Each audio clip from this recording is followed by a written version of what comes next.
Yes, next work है अपना, इसी एक्सरसाइज के रिमेनिंग क्वेश्चन से रिलेटेड बातें हैं ये, दो बातें हैं। अगर कोई number, if a number given in term of prime factors polynomial, prime factors के पॉलिनोमियल के फॉर्म में कोई नंबर दिया हुआ हो और उसके लिए वो आपसे चेक करवा रहा है कि वो जो नंबर है वो कंपोजिट है या प्राइम है। भाई प्राइम नंबर तो वो होते हैं जो 1 से और इट सेल्फ से ही डिवाइड होते हैं खुद से ही, और 1 से ही डिविजिबल होते हैं, जबकि कंपोजिट वो होते हैं जो दूसरे नंबर से भी डिविजिबल होते हैं, है ना। तो अगर उस गिवन नंबर में जो कि प्राइम फैक्टर के पॉलिनोमियल के फॉर्म में दे रखा है, अगर उसमें कोई प्राइम फैक्टर कॉमन आ रहा है, कॉमन आने का मतलब वो कॉमन वाला भी उसका एक फैक्टर है, फैक्टर है तो उसका डिवाइड जाएगा उसमें, इसका मतलब वो अदर नंबर से भी डिवाइड हो रहा है, तो वो कंपोजिट हो। और अगर ऐसा नहीं हो रहा, कॉमन नहीं आ रहा उसमें से, तो फिर वो कंपोजिट नंबर नहीं होगा बल्कि प्राइम नंबर होगा, क्योंकि उसमें कोई और दूसरा फैक्टर ही नहीं आ पा रहा कॉमन, है ना। अभी एग्जाम्पल लेकर और इस बात को क्लियर करता हूँ मैं। और दूसरी बात कि जैसे किसी नंबर के लिए हमसे पूछा जाए कि ये नंबर ज़ीरो पे एंड वाला होगा, ज़ीरो पे एंड होने वाला है क्या, मतलब जिसका यूनिट डिजिट ज़ीरो आ जाए, यूनिट डिजिट ज़ीरो आ रहा हो, ऐसा नंबर है क्या, जबकि वो पावर वावर के फॉर्म में देगा उस नंबर को, तो हम उसकी उस नंबर के प्राइम फैक्टर करेंगे, उसके बेस के प्राइम फैक्टर करेंगे। अगर उस बेस के प्राइम फैक्टर में एटलीस्ट वन प्राइम फैक्टर 2 और एक प्राइम फैक्टर 5 अगर आ रहा है, तो वो जीरो पे एंड होने वाला नंबर होगा, क्योंकि 2 इंटू 5 इज इक्वल्स टू 10 होता है ना। तो अगर एक एक 2 और एक 5 होगा तो इनका मल्टी प्रोडक्ट होके वो 10 जीरो पे एंड होने वाला नंबर बन जाएगा। और अगर इन दोनों में से एक ही है, दूसरा नहीं है, तो नहीं होगा, या कोई और दूसरा प्राइम फैक्टर है, तो वो जीरो पे एंड होने वाला नंबर नहीं होगा। इस बात की चेकिंग हो जाती है ना। जैसे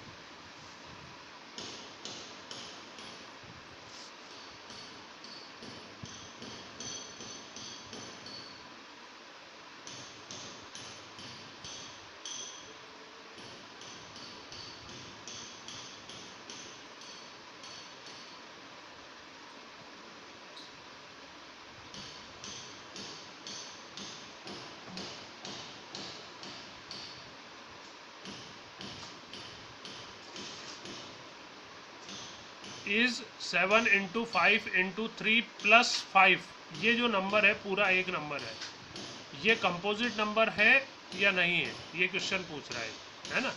तो हम इसमें देखें कॉमन आ रहा है, ये 5 कॉमन आ रहा है ना, एक प्राइम फैक्टर 5 इसमें कॉमन आ रहा है, अंदर बचेगा 7 इंटू 3 प्लस 1।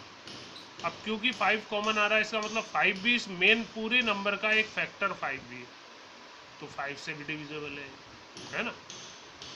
तो 5 से भी डिविजिबल नहीं, यानी अदर नंबर से भी डिविजिबल आ रहा है, तो इसलिए ये एक कंपोजिट नंबर है ना, because it has 5 as a common factor.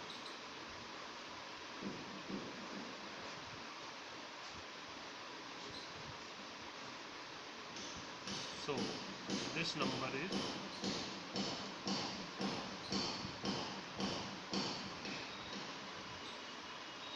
composite.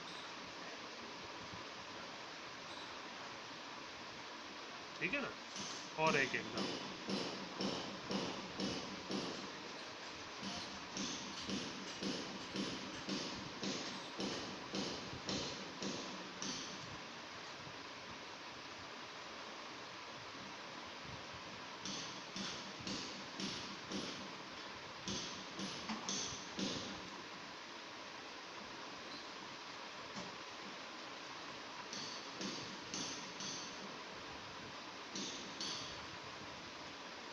जैसे ये नंबर है 13 इंटू 11 इंटू 7 इंटू 5 प्लस 17, क्या ये कंपोजिट है। तो अब इसमें हम देखें तो भाई ये तो पूरा एक ही टर्म है और दूसरी टर्म है 17, इनमें से कुछ कॉमन आ नहीं रहा, कॉमन नहीं आ रहा, इसका मतलब ये कंपोजिट नंबर नहीं है, क्योंकि इसके अलावा और किसी का इसमें डिवाइड जाएगा नहीं, 1 और इसके खुद के अलावा, है ना। तो because it has no common factor,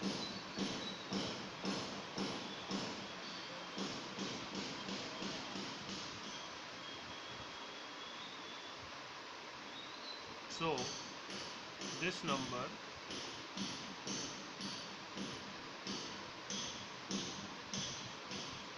is not composite.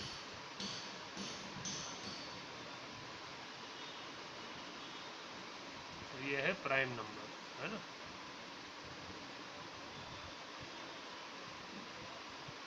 ठीक है, अब वो 0 पे एंड होने वाले नंबर से रिलेटेड एग्जाम्पल देखते हैं।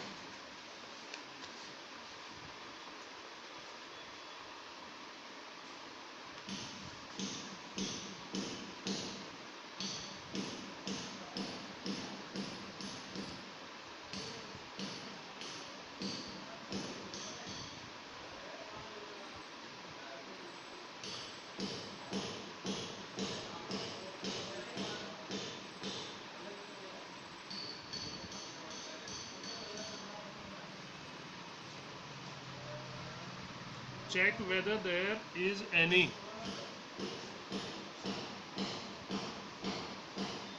value of a n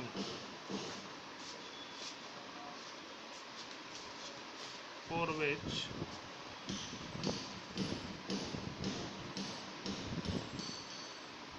four की पावर n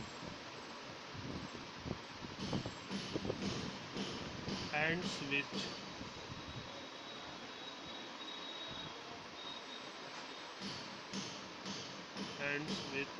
digit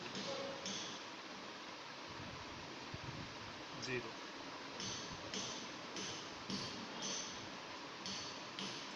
जीरो पर एंड होने वाला नंबर है क्या? कोई ऐसी n की वैल्यू के लिए, है ना, चेक करना है हमें कि ये नंबर 0 पर एंड होने वाला नंबर है या नहीं है। तो 4 की पावर n ये है अपना number.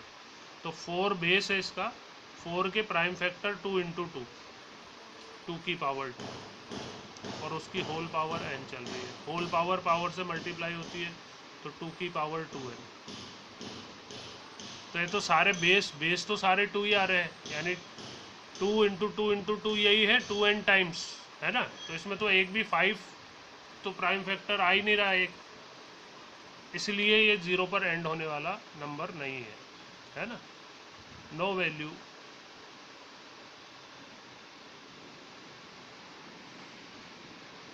of n for which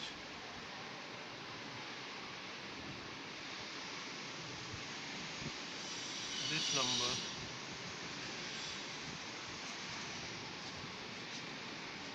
ends with 0,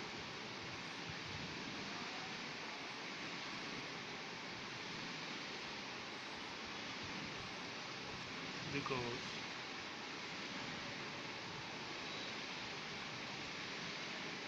it has no factor 5। इसमें 5 नहीं है ना, सारे 2 ही 2 वाले, ठीक है ना।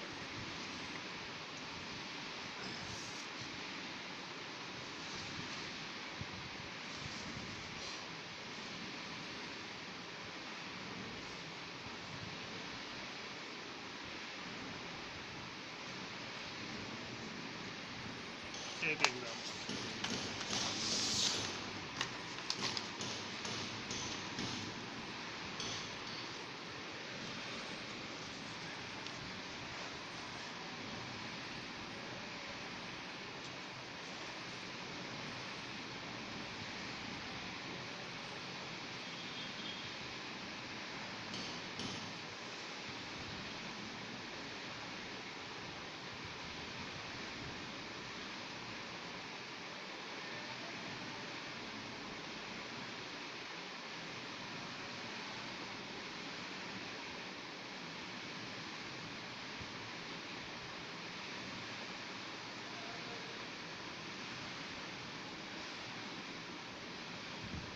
Can be check for any value of n 12 की पावर n कैन बी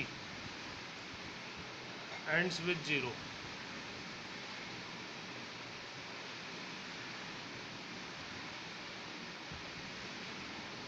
ठीक है, तो 12 की पावर n ये है अपना नंबर। 12 के प्राइम फैक्टर हुए 2 की पावर 2 इंटू 3, होल पावर है इसकी n। ठीक है ना, तो ये हो गया 2 की power 2n, whole power power से मल्टीप्लाई होती है 3 की पावर n। तो इसमें तो 2 आ रहे हैं फैक्टर्स और 3 वाले आ रहे हैं, 5 तो इसमें भी नहीं है ना। It has no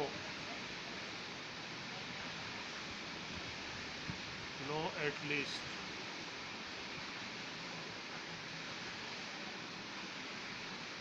one prime factor 5।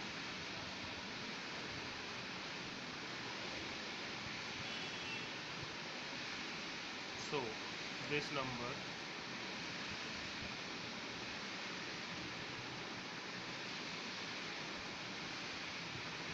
is not ends with 0।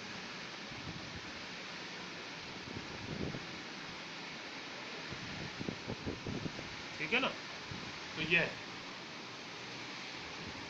तो ये आपका इस तरह से आप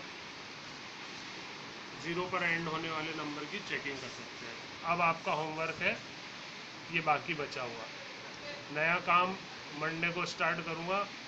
तुम्हारा टेस्ट लेना है मेरे को, इसलिए भी ज़्यादा काम नहीं दे रहा, यही वाला वर्क दे रहा हूँ, है ना। जो बाकी क्वेश्चन बच रहे थे एक्सरसाइज का, एक तो 5 क्वेश्चन और एक 6 क्वेश्चन, ये homework exercise 1.2 question number 5 and 6।